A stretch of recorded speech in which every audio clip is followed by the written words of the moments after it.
Hi everyone, it's Sonia here. Something totally crazy happened today. Justin Trudeau did a 180 and announced that he was revoking the Emergency Act. But the acute emergency that gave rise to the invocation of the Emergencies Act 10 days ago, that emergency is now over.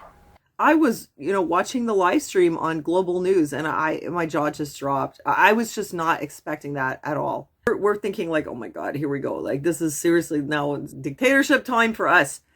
And then poof, all of a sudden, it just calls it off. When I saw this, I thought one of two things. Either the Senate was not going to approve it and he knew it and he wanted to save face. So he decided to just cancel it before they, veto it, because that would have looked really bad for him. MPs, senators on Emergencies Act Committee will take secrecy oath, says a government Senate rep. It turned out that they were going to be made privy to all kinds of secret information, like classified information. They would have to take a secrecy oath to not share, what they had found out. So I was kind of thinking, like, I wonder what they're finding out. Maybe all kinds of stuff is being disclosed to the Senate. And then when they see that, they're like, what the hell is this? No, we're not going to approve this. The other possibility was that they kind of seemed to let the protests in Ottawa go on and on and on. Like they really didn't do much to get it under control or to disperse it in the first place. Their actions were really bizarre. Like they're confiscating people's gas, kind of stupid stuff, when they could have done stuff like imposed heavy fines and, told people if you don't leave now, you're going to get a fine, a jail term, and you're going to lose your license, which probably would have gotten some people to leave. It seemed like they weren't really trying all that hard. It almost seemed like they wanted it to continue. Maybe he wanted it to happen, maybe to continue, so that he could bring in this, that he wanted to bring in the Emergency Act because of the powers that it would give him.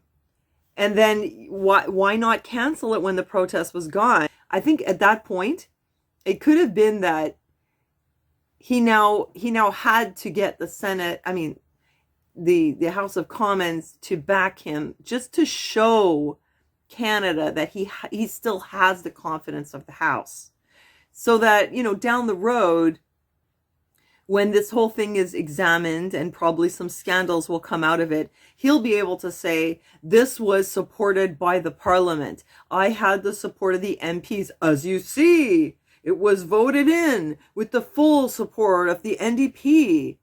He had to prove that it wasn't just him doing it. He had to push the Parliament to support him in that action. But was it going to go further than that? Was he going to get the support of the Senate? Maybe not. Maybe he actually knew that. Justin Trudeau revokes Emergencies Act, says existing laws and bylaws are now sufficient. What? Critics and opposition leaders have criticized the measure, particularly those meant to target money and bank accounts allegedly connected to convoy organizers and supporters. Yes, here we were on the slippery slope that if you donate to a cause online and then it turns out after the government doesn't like that cause, well, then you could be basically locked out of society, unable to make any financial transactions. That's where we were at. Like teetering on the edge of that precipice. The issue just won't go away, he said, announcing that a parliamentary review of the government's decision to invoke the act would be struck within 60 days. We need to constantly work to defend and improve our democracy at home and around the world. What nonsense. What nerve. No one has done more damage to our democracy than Justin Trudeau. And now he says we need to work to defend and improve our democracy? What? By overriding our charter rights? By imposing mandates that we've never had before? By invoking the Emergency Act when people protest instead of dealing it with the local resources, which they could have done? Now we need to defend and improve our democracy. Really, it just feels like the Twilight Zone. So there is going to be a review. And let's mention this too. The Canadian Civil Liberties Association was glad that he revoked it.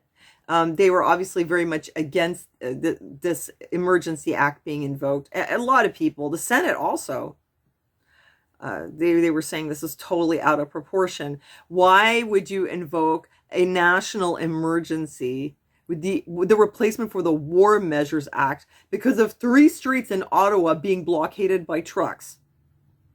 It's a little out of proportion.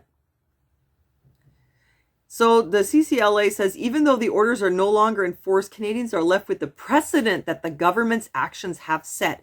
And that's the third thing that it could have been. So that was the third thing, like, why do it and then cancel it? It could have been that he knew the Senate wasn't going to approve it. It could have been that he still had to push it through to prove that he had the support of the Parliament. And also, like they say here, it could have been that he was just trying to set a precedent. And, you know, it could be that now things are all going to get rolled back. Restrictions, passports, this is all going to slowly fade away. Even they're talking about getting rid of masks here in Quebec by the end of this month. And then things could come back in the fall and they could use something like the Emergency Act. And they say, well, the precedent was set. And people will be like, yeah, and they did it before and it was okay and they didn't keep it and they just revoked it after a few days. So let's not forget that's something that happened. So let me get to the part about the senators. Okay, here's a bit about what the senators were saying. I agree there was an emergency. I'm not totally convinced there still remains an emergency that requires these special powers, said Senator Patterson. I will vote no to the continuation of the Emergencies Act on the basis that I believe it is no longer needed, said Senator Tanis. It is doing nothing but dividing Canadians and will do so in increasing number every day, every hour that it is enforced. Conservative Senator Boisvenu suggested the minister decided to revoke the act instead of risking it being voted down by the Senate. That's what I thought. The Prime Minister knew the Senate would not support him. He chose to back down rather than admit defeat. So there's a lot of statements here from the senators that give the impression that they were not on board. And also there was Senator Don Plett, who gave an hour and 28-minute speech in the Senate, where he pretty much just tore this whole thing down and, accused Justin Trudeau of being unreasonable, given our Constitution and our rights. He's just not respecting this, expecting people 100% to be of the same mind and to make all the same decisions, where that's not realistic and it's not Canadian. The fact that he's pushing this last 10% to get vaccinated, and the senator said the aim at this point, once you had the 90%, to try to push and punish the last 10%, when really they have varied reasons for why they haven't gotten vaccinated. But it could be medical, it could be religious, it could be conscience, but whatever it is, these are very sincerely held beliefs. So he's recognizing that this is really at the limit now of what we can do in Canada. This motion, I would like to take a step back and review what brought us to this place. Vaccinated with 3 doses, and I encourage everyone else to do the same. But mandating people to be vaccinated and penalizing them for not doing so is something that I find extremely offensive. And it concerns me that as a nation, we have embraced this level of coercion so easily. The idea that we can cajole, coerce, and even intimidate people to get vaccinated is not only wrong, it is dangerous.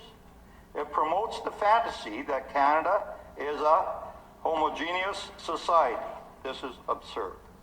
It never has been. We need to come to grips with the fact that in the 21st century, with the internet and the prevalence of social media, we are never going to have a unified, homogeneous approach to many things in Canada. This means that we must strive to protect people's rights to freedom of conscience, freedom of religion, freedom of association, freedom of belief, and I would add freedom of vaccination status. If we do not do that, then our only option is to resort to greater and greater degree of totalitarianism, where we increasingly force people to comply with things that we do not agree with. This, colleagues, with greater and greater degree of totalitarianism, where we increasingly force people to comply with things that we do not agree with. This, colleagues, would not only be a tragic mistake, it would tear our country apart. And yet, this is precisely what the Prime Minister thinks we should do. He believes everyone should be vaccinated, and those who are not should be scorned, shamed, and punished for it. Wow. So in this speech, he not only spoke out against invoking the Emergency Act, but he even called Justin Trudeau out on what he's been doing with the mandates. Remember when Justin Trudeau said that the protesters were just a fringe minority and they didn't represent Canadians? Well, I guess the senator is now part of a fringe minority. Well, it looks like the tide is sort of turning here. Anyway, that's the good news. For now, we can relax. We're not under martial law anymore. And I personally think that things are going to ease up a lot during the summer.